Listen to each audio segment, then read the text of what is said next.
When we think of the word refuge, we usually think of a safe, quiet place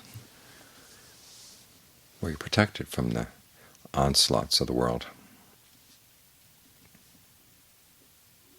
And there is that element in the practice. After all, the Buddha encourages people to find a quiet place, a secluded place.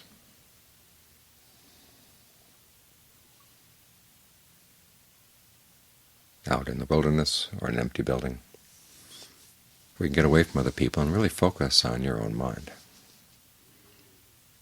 And get a sense of what your issues are as opposed to what the issues that everybody else shouts at you are.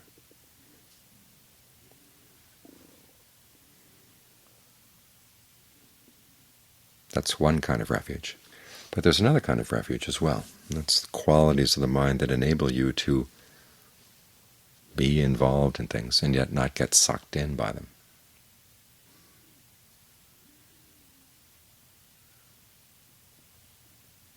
Things like patience, determination, resilience. The proper attitude to bring to things. As I said this morning, before you're going to gain anything out of the practice, you have to be willing to give. And so an attitude of giving is an actual refuge, so that when disturbances come and we're facing a weekend of absolute craziness, they're going to be busing in 12 bus loads of people. And who knows if all the people are going to make it into the monastery, letting them out at the intersection of the road out there. We're going to have to shuttle them in and then shuttle them out.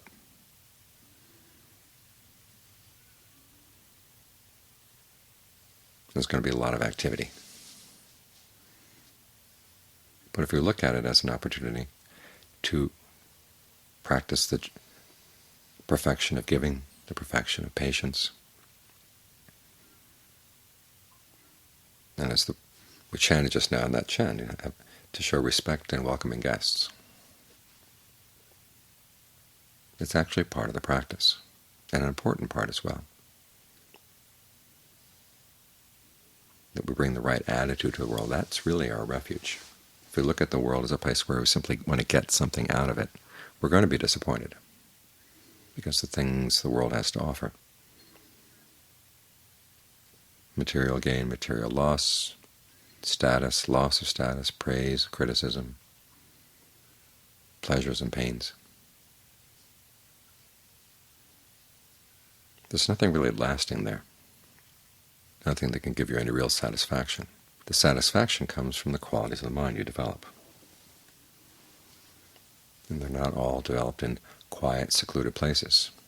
Some really important qualities are developed when you're surrounded by people, surrounded by activity, and yet you're able to maintain an inner sense of stability. An important part of that stability is the willingness to give, because you're not sucking in, hoping that something good is going to come sucking in, like those fish that simply suck in water and hope that little plankton or whatever else is going to come in. You're giving. You're giving your energy, you're giving your attention. You're trying to give your calmness. Now, some people may pick up on it, others may not, but as long as you're generating calmness, you've got your refuge. And if anything bad comes your way, it's going to stop, because you've got this generosity flowing out. You've got your patience flowing out.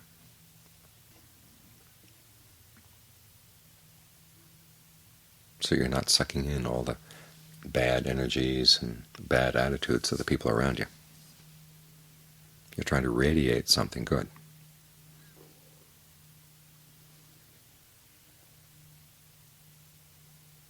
Of course, to radiate something good, you've got to have something good inside to radiate. That's why we work on developing a sense of well-being with the breath.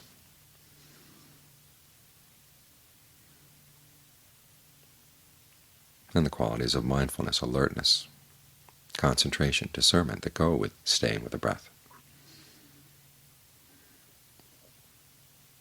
The ease and well-being that come when you get a sense of being at home with the breath, understanding the way the breath energy flows in the body, and using the breath to protect yourself. The Buddha has an analogy of mindfulness filling the body, breath energy filling the body. He says it's like a solid door made out of hardwood. If someone were to throw a ball of string against it, the string wouldn't go into the door. It would just bounce right off. Which is different from a lump of clay. You throw a stone into the lump of clay and it just goes plat into the clay. If your mindfulness fills your body, if your breath energy fills the body, you really can repel a lot of negative energies. Again, there's a sense of radiance inside. It may not be a light, but there's a sense of energy that's filling the body, protecting you from unskillful things, unskillful energies coming from outside. If part of the body is left open, you can be pretty sure that you're going to pick up somebody else's energy. And then you have to clean it out. The best thing, of course, is to try to keep this sense of well-being going. Always keep tabs on this as you're dealing with other people, dealing with situations.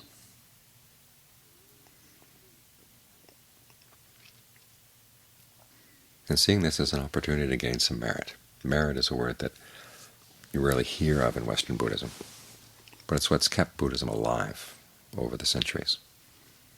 Generosity, virtue, and meditation are all forms of merit. Even stream entry is a form of merit, so we can't look down on it. What that means is you look at the world as an opportunity to do good, to gain the happiness that comes from doing good. So if unexpected things happen, look at them as an opportunity to make some merit. A lot of people don't like the idea of merit. It sounds grabbing or acquisitive.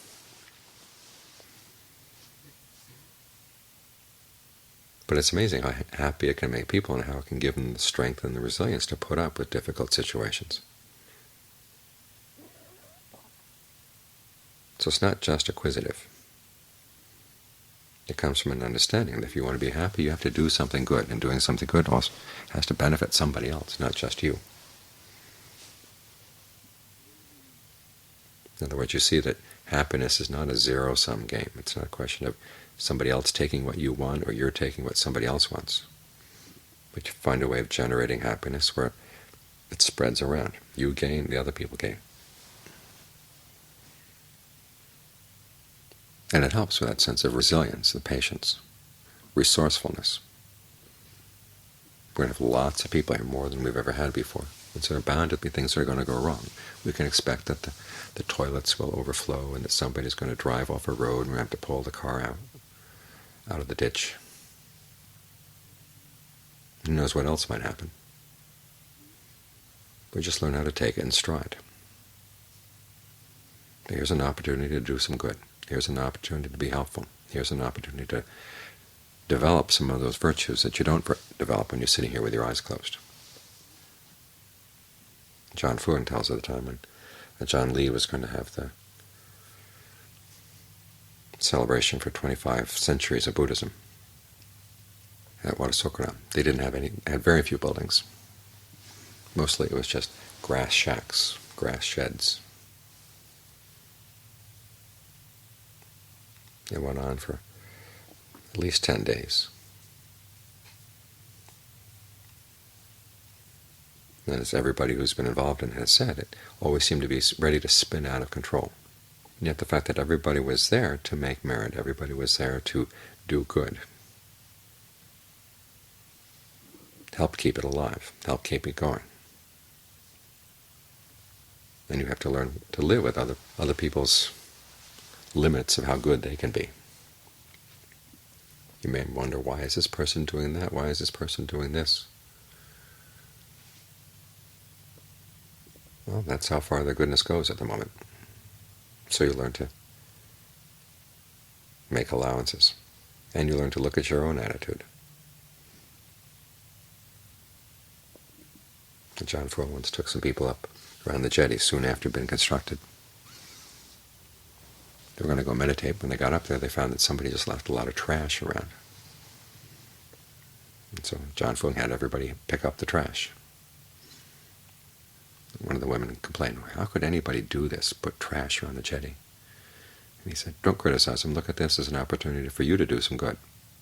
If they hadn't left the trash, you wouldn't get the merit of picking it up. That's the attitude that lies behind merit, and it's not something to look down on. It's something to honor, and it's something to try to develop yourself. When you get this attitude of giving as an essential part of the practice, you find that your meditation goes better as well, because you're here to give to the breath. You're here to give to the present moment.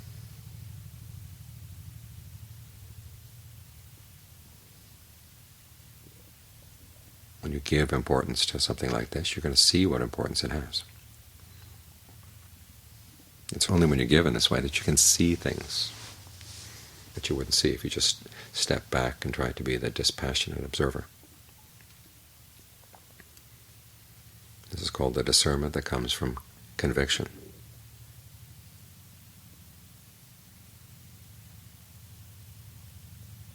This is an important part of the practice, because after all, we are stuck here in suffering, and the only way we're going to get out is if we're convinced that there's a way out. It's like being lost in the woods. If you have a sense that you just can't get out, there's no way you can do it, you're going to stay lost. You give up easily at any obstacle. But if you're convinced there is a way out, then you don't take the obstacles as permanent. You see them as challenges. You try to figure a way around them.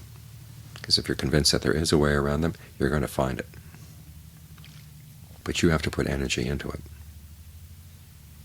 The attitude of being, say, an agnostic Buddhist, saying, well, I'm just going to hold back and not really believe anything.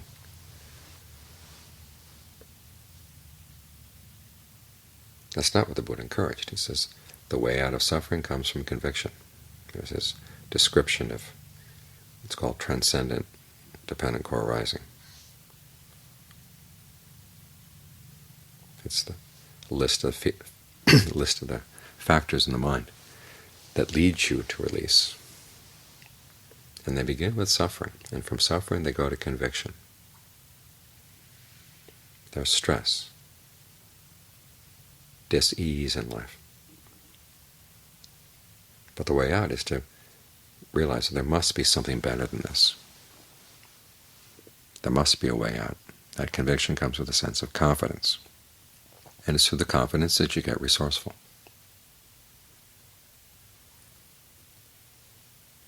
You take up leads that you otherwise just might leave hanging. See where they go. Unfortunately, we're not blindly following leads through the forest. There are path markers all over the place. If you look for them, you'll find them.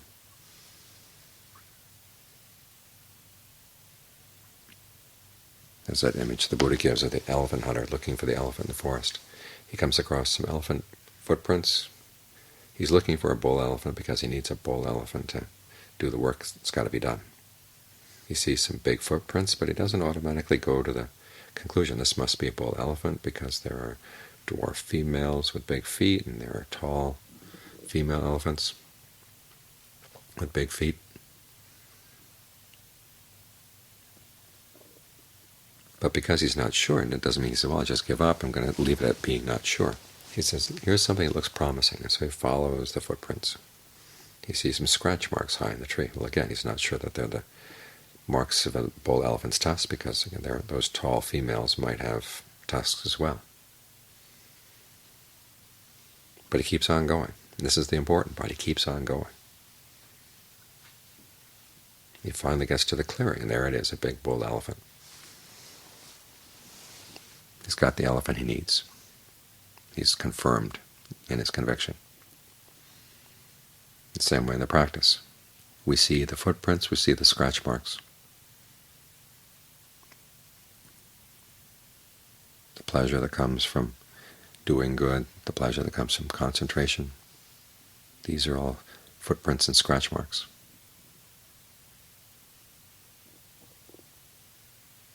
And they're not a guarantee that the Buddha really knew what he was talking about when he's talking about nirvana, talking about unbinding, talking about the deathless, a happiness that doesn't depend on conditions.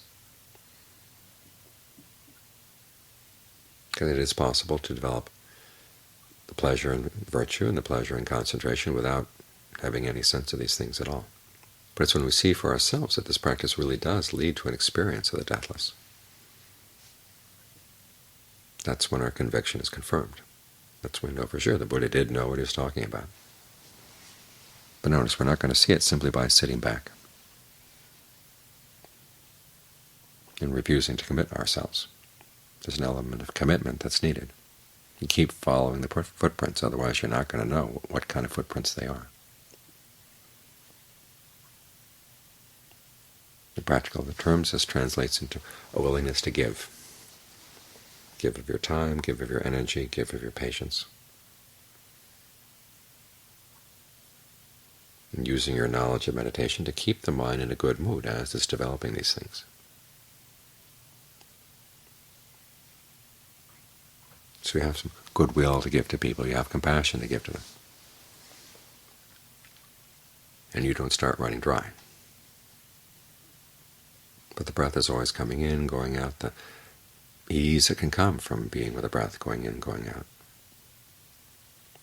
keeps getting replenished if you look after it. And you have this sense of radiating goodness through the breath, through the body, radiating outwards. That means you're not going to be sucking in any negative things from other people. Whatever comes up, you just radiate goodness at it. And you find that that's your refuge.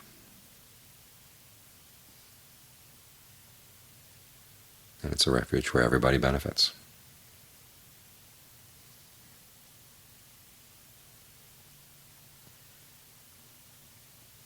So as we face the events of the coming weekend, keep this in mind. Whatever comes up, just radiate goodness at it and see what happens.